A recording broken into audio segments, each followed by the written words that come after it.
เพื่อสืบต่อพันขยายการร่วมมือด้านกสิกรรมระหว่างลาวฮงการีให้เกิดเป็นรูปธรรมโดยสร้างตัวแบบที่ดีและให้มีประสิทธิผลสูงดังครอบครัวของท่านสมสะอาดผิวโพจันทร์ซึ่งเป็นเจ้าของฟาร์มที่มีเนื้อที่5 เฮกตาร์ตั้งอยู่เมืองโพนโฮงแขวงเวียงจันทน์ห่างจากนครหลวงเวียงจันทน์58 กิโลเมตรผู้เกี่ยวมีหัวคิดประดิษฐ์สร้างมีความตั้งใจและมุ่งมั่นในการดำเนินเวียกงานการผลิตด้วยตัวเองครอบครัวดังกล่าวเป็นชาวเกษตรกรขนาดน้อยที่ได้ร่วมมือกับโครงการโดยการนำใช้ผลิตภัณฑ์เกษตรกรรมและเทคโนโลยีของฮงการีปัจจุบันฟาร์มดังกล่าวได้เลี้ยงงัวถม54 ตัวโดยการปลูกหญ้าของตัวเองเคียงคู่กับการเลี้ยงงัวก็ยังได้เลี้ยงหมูอีก164 ตัวและไก่40 ตัว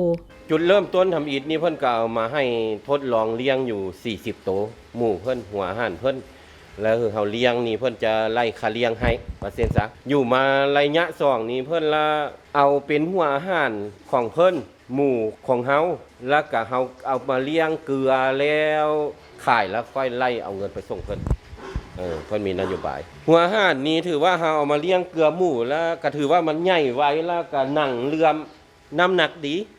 การเลี้ยงสัตว์แม่นใช้ระบบเทคนิคเกษตรสูงและเลี้ยงเกลือด้วยอาหารของโครงการที่ได้ผลิตในประเทศลาวเองที่บ้านหนองแตงเมืองสีโคตะบงนครหลวงเวียงจันทน์ซึ่งได้นำใช้เทคนิคและความเชี่ยวชาญจากบริษัทวิตาฟอร์ดซึ่งเป็นบริษัทชั้นนำที่มีชื่อเสียงนำหน้าในการผลิตอาหารสัตว์อยู่ประเทศฮงการีบริษัทดังกล่าวได้ผลิตกว่าเอา26 ส่วนห้อยของอาหารสัตว์ทั้งหมดในประเทศฮงการีทางโครงการนี้เพิ่นสิมาช่วยเหลือเรื่องปรับปรุงสัตว์ทั้งหมูทั้งงัวและทางอาหารและทางเทคโนโลยีใหม่ๆและฟาร์มและกลจักรเรื่องส่วนรับประทานส่วนหญ้าครบเบิดให้ทันสมัยอยู่ลาวเฮาแล้วแม่นเพิ่นสิคิดว่าเพิ่นสิเอาบ่อนนี้เป็นทันสมัยบ่อนทำอิฐของโครงการคาดว่าการเลี้ยงงัวนี่ก็สิขยายไปให้มันเป็นแบบเป็นอย่างอยู่ในสังคมให้มีบ่อนถอดถอนบนเฮียนอยู่ในประเทศเฮาเริ่มต้นนี่จะเลี้ยงแม่พันธุ์คันเริ่มต้นนี่จะเลี้ยงอยู่30 แม่แล้วมันดีขึ้นก็เลี้ยงขึ้นไปแต่ว่างัวขุนนี่คาดหมายว่าจะขุนงัวนี่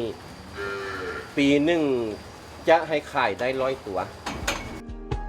ฟาร์มดังกล่าวได้นำใช้ระบบการปลูกหญ้าและตัดสดเพื่อเลี้ยงทมงัวโดยการช่วยเหลือของโครงการท่านสมสะอาดผิวโพจันทร์สามารถปรับปรุงระบบการนำใช้กลจักรทันสมัยเข้าในการผลิตนอกนั้นทางฟาร์มยังได้ปลูกหญ้าเนเปียหญ้ารูซี่และสาลีเพื่อรับประกันให้มีหญ้าอาหารสัตว์เพียงพอแก่สัตว์เลี้ยงของตนและมีแผนงานกักเขียมเฮ็ดหญ้าหมักไว้ในช่วงฤดูแล้งตื่มอีกปัจจุบันทางฟาร์มได้นำใช้เทคโนโลยีอันใหม่ๆเข้าในเวียกงานประจำวันเป็นแบบอย่างที่ดีให้ชาวเกษตรกรขนาดน้อยทั่วไปเพื่อยกประสิทธิผลโดยการช่วยทางด้านการฝึกอบรมการนำใช้กลจักรของโครงการร่วมมือลาวฮงการีท่านสมสะอาดผิวโพจันทร์ได้นำใช้กลจักรในการผลิตอาหารงัวเช่นการนำใช้เครื่องปลูกยอดเม็ดทันสมัยเพื่อตัดหญ้าและเครื่องตัดสาลี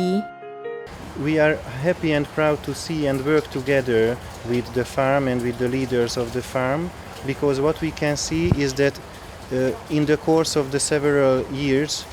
behind us, this farm became a real functioning model farm. We would like this to work and to give an example for other farmers in the Lao PDR to see that a complex management of this agricultural system is possible. Meaning that this farm consists of a soil improvement program, irrigation program. We are currently drilling a well to provide sufficient water for this farm.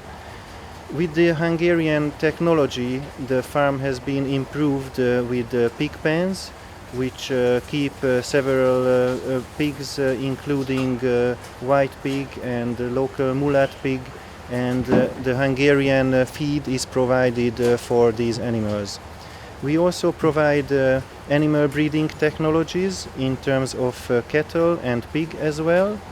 and management know-how we are transferring as well. So to summarize, we are really proud and we would like to see in the future more farms joining to this program, taking the examples of this farm in Vientiane province. We are inviting all interested farmers to join to our workshops where we could further disseminate the Hungarian technology.